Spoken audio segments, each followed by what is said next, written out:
please. And I Yeah. do too. Ask me the You know, learn, questions. I got them. I can just, spit it off. uh, I love it. some I'll be very simple and straightforward with, but others I'll dive a little bit deeper. Dive in. Awesome. All right. Let's see. Let's see. It says we're live. Well, I always love to double check. Yep, we're here. And always love to double check. Sound check. I always sound check myself because I've talked to myself. Nobody can hear me at times.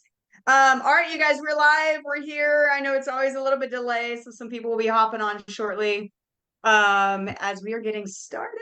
And we'll get into it in just a second, but I want to those of you guys that are here inside of our Freedom Macro Method Facebook community, I know this is a topic that I know that has been a huge, not in our group, but in the entire world. I feel like in today, especially with health and weight loss and all of the things.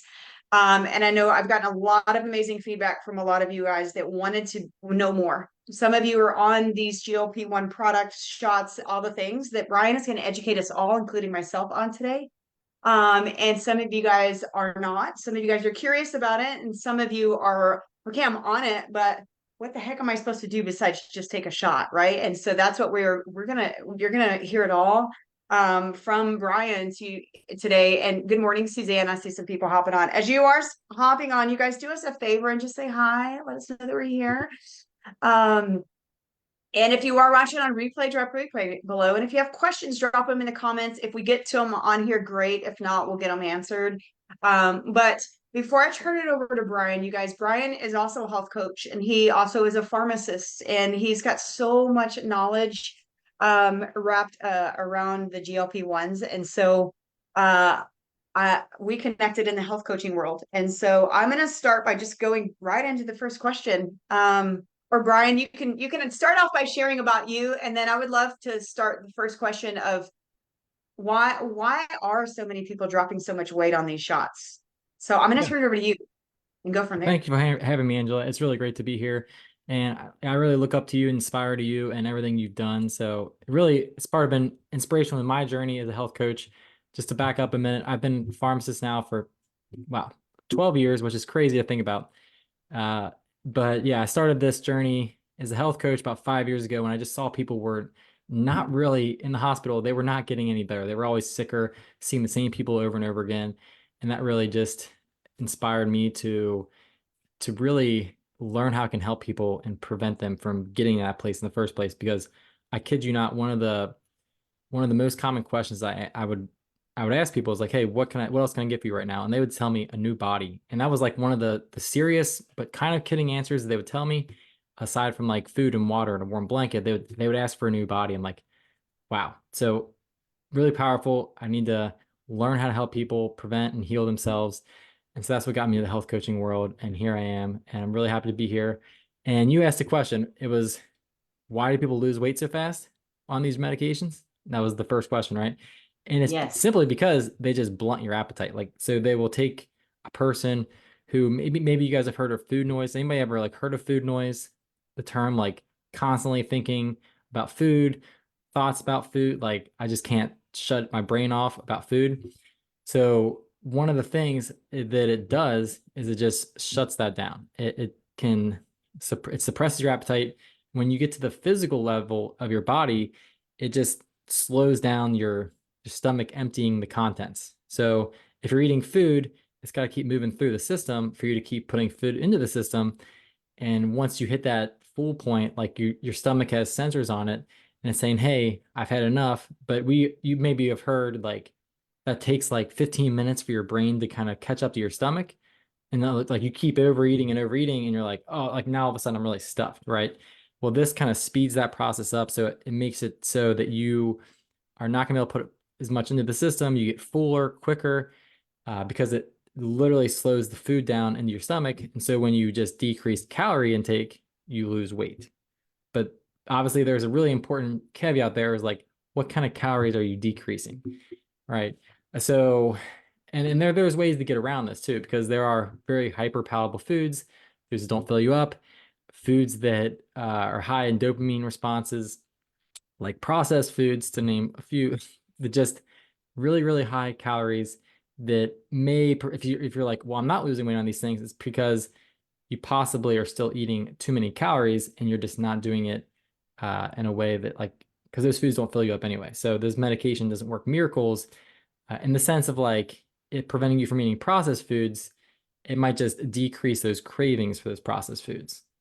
Does that make sense, Angela? Any questions on that? Like, Yeah, no, that makes sense because I have seen people having, dropping a lot of weight, and I have seen people like, I'm not losing weight. And you're right, like, because if you're taking this, because it is a tool to help people lose weight, but if you're still stuffing yourself with processed foods and drive-throughs and all this stuff, well, I mean, it's not a free pass, is the biggest thing I would say. It's not a free pass to just eat a bunch of junk yeah, per se, right? it doesn't magically make your metabolism just skyrocket. It's not impacting your metabolism. It's impacting the calories in part of the equation. And so if you're still putting too many calories in through processed foods that again are hard to make you fill up anyway, and like they're just so calorie dense that especially drinking water, like beverages that are high in calories, those are the kind of things that unless like I said, it's preventing you from eating those in the first place, like it's preventing that craving from happening or shutting down that food noise, then that's where it would work because it would just decrease that calorie intake. But it's not like a magic. If you're still eating a lot of calories, too many calories, you don't just lose weight on these medications. Right. You still have to have the other two components, which is workouts and nutrition, which is a piece that we're going to talk about today too. Yeah. For best results, best case scenario. Um, I love it. Okay, so your professional opinion, you're a pharmacist, you've done that for 12 years, you said, and so you help people. And I know this is also something that you specialize in as a health coach, helping Yeah. people with diabetes. And so this medication, a lot of these medications, or at least maybe it was the first one, and now there's like 20 some odd different variations. I don't know. There's so There's many like I can't. 16 in the pipeline, guys. Big Pharma is not stopping. They are pushing Oh my down God. on this hard. Okay. I honestly think if they had it their way, everybody would be on a GLP-1.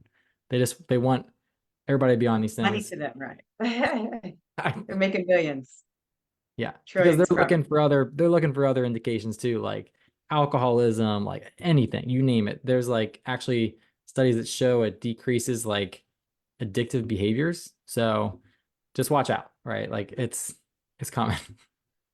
Wow. That's crazy. That blows my mind. But Well, and just a that's little right.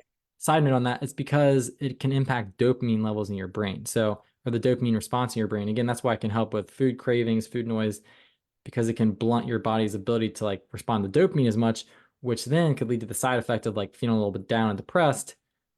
And you're like, well, why am I feeling more depressed on this medication? Losing weight, it could be because you're not getting that, your body's not sensing that dopamine as much. So, Right. That makes sense. Okay. Yeah, because I think that was one of my questions too, in your professional opinion. I mean, it started off for diabetics. I know my sister's a nurse practitioner. She's shared with me before, like she can't get some of her medications for her diabetic patients, but if it was for weight loss, like she could get it, which is yeah. crazy to me.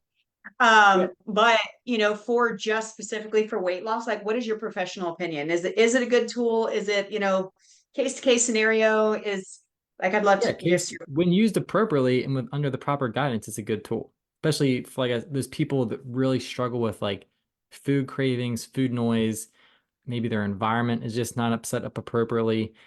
It can really help give it's a peptide. So GLP-1, what does that stand for? Glucagon like peptide 1. These naturally occur in our body. I think that's really important to know that.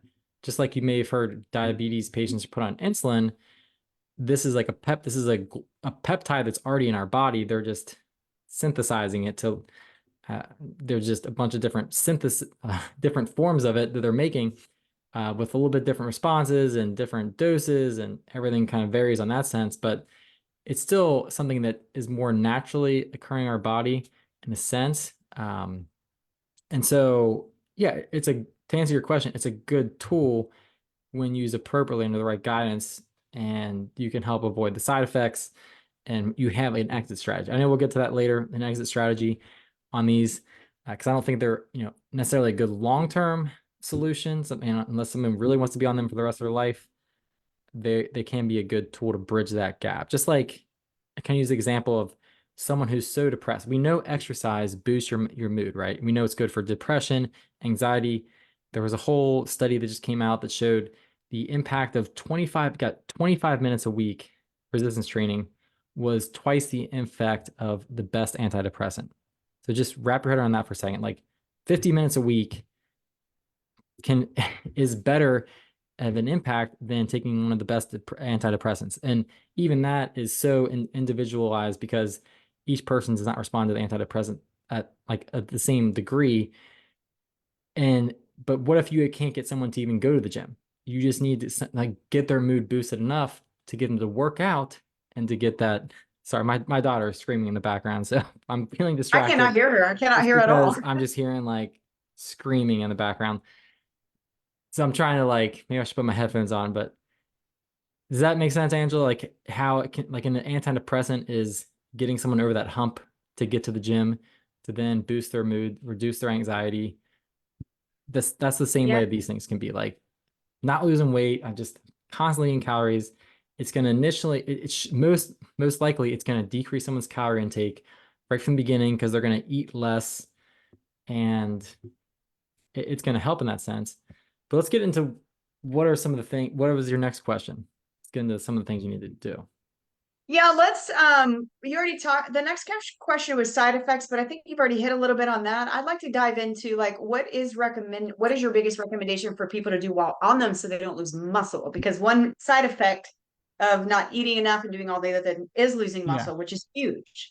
And so biggest recommendations while you're on them to prevent that. Yeah, for sure. And just to back up, I think there are some side effects that not really we didn't talk about. When you Okay. slow down the emptying of your stomach, you risk a lot of people experience nausea, vomiting, like as the side effect, just complete shutdown of appetite altogether. And that is obviously not something you want. It is important to still eat food and still take in calories to properly nourish your body. So if that happens, and then there's actually been shown that some people might have a deficiency in this hormone. So we might be seeing the best responses in people that have a deficiency of this hormone, there's this peptide in their body, versus people that maybe don't have that deficiency, and they might be the ones that are like kind of over responding to the side effects of it. So don't quote me, I'm not 100% sure on that, but that's something that they're looking into as a possibility for the difference of like why someone experiences side effects on some dose versus others don't. Uh, and then also important to note that just because they have these higher doses and ramping up phases doesn't mean you necessarily need to do that until you hit this ceiling of like side effect. People can still benefit. There's practitioners out there doing what's called micro dosing. So just giving like smaller, like fraction doses of these peptides to help people just kind of benefit without like pushing the boundaries, so to say, of like side effects. But yeah, the biggest cautionary thing is like um, is just nausea, like vomiting, just complete shutdown of appetite. And then long term, they look at, you never know really long term with medication this new, but there are concerns over like thyroid cancer. And so we kind of, that's why maybe not being on these for a very long time is a good idea. So to answer your question, muscle loss, yeah, one thing that's really interesting is when they did these studies and they looked at weight loss, right? Oh, people were losing weight. Great. Well, I always differentiate with people. There's a huge difference between weight loss and fat loss. It is inevitable when you lose weight that you're going to lose muscle. But primarily, we want that weight to be fat, not muscle. Because if you drop, let's say, 60% fat muscle, which they've shown on DEXA scans, some people were showing a high degree of muscle loss from this decreased calorie intake, that then they only lost like 40% of fat. You actually end up with a higher body fat percentage than you started off with, which, yeah, you're losing weight. There are other markers that improve, but long term, not great because muscle is really the key to longevity, looking good, feeling good, and having a good quality of life, a health span, not just a good lifespan. So I know I covered a lot there, but Well, no, I love that because that I think that could also tie in. Like I was just speaking to a lady the other day that was on them for a while. She got off of them. She's gained half of her weight back. Like, but a big piece of it, she even admitted, like I didn't eat enough protein. I didn't maintain my muscle, and so it's coming all back, which is a big piece of why. a lot of people, if they get off any tool, honestly, whether it's GLP-1 or anything of a drastic dieting, they're losing weight from losing, muscle. muscle. A lot of that just rebounds and comes right back because they're not doing the proper things to maintain muscle and lose fat. Like you said, it's fat loss is what we preach in here too. It's like let's use fat, not just pounds on the scale. Like there's a bigger picture. Yeah, for sure. Fat loss is far more important, and you do not. I'd honestly say, uh, I would, and I like this kind of analogy. I'd rather swap 10 pounds out of fat for 10 pounds of muscle for someone. You will weigh the same, but you will look and feel drastically different if you just swap out 10 pounds. Not that that's really possible, but if you just think about it as like a thought experiment, swapping out 10 pounds of fat for 10 pounds of muscle. And again, not to say fat weighs more than, or muscle does not weigh more than fat. It's just more dense, so it takes up less space. So you will look different, you will feel different, and yeah, just that's why it's so important to differentiate between fat loss and weight loss. And in this case, taking these, they did not really talk about how much muscle people were losing. And so let's talk about strategies to prevent muscle loss so you don't end up being skinny fat, which is still not great. Right. Yeah, So you want me to let's do. talk about those strategies? I've been to yeah, I've been the skinny fat version of myself right after I had kids because I wasn't eating, I was skipping workouts, I was doing everything wrong. I didn't use a GLP-1 or anything like that, but it was like I neglected myself for so long and I was skinny fat. And it took a long time to rebuild to where I am now. So it's not healthy. It's not healthy. And it's not just about what we look like on the outside. It's the internal health and all the things. So I love that you hit on Absolutely. that. Yeah, so strategies to Very prevent that. simple. Very simple, Angela. I think you preach all the time. Protein resistance training, that's really the key, right? Because when you hit your protein intake, again, it's really important to iterate that calories are not all created equal in the sense of like body composition. So if you just get in this calorie deficit, but then now you're eating just primarily carbs and fats and you're reducing your protein because protein is naturally the most filling macronutrient there is. So you're like, not only is it's shutting down my appetite, like I can't eat, I'm not as hungry.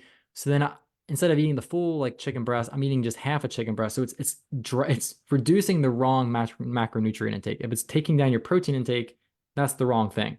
So in this case, just still tracking your protein first and foremost so that you're aware, because I've talked to clients that literally they're like, I'm eating like 40 grams of protein in my first meal, and they track it. It's like I'm eating 15 grams. So you're not even close. You got to weigh your food initially to gain some awareness, or you can also use like the palm technique, but weighing your food is going to be crucial to actually make sure you are getting adequate protein.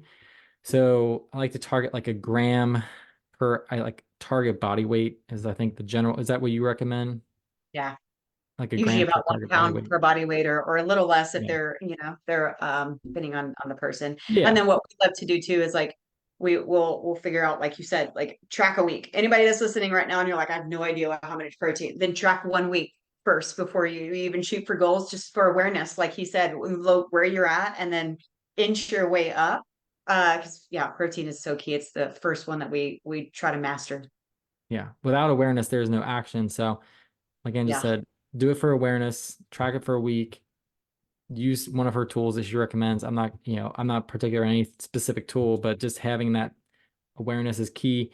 And then honestly, I'm not opposed to like drinking like a whey protein shake or whatever form of protein you want to take in, a vegan blend. I think it's important if you don't talk about it, like vegan, plant-based proteins, animal-based proteins, different leucine contents, so different muscle building capabilities.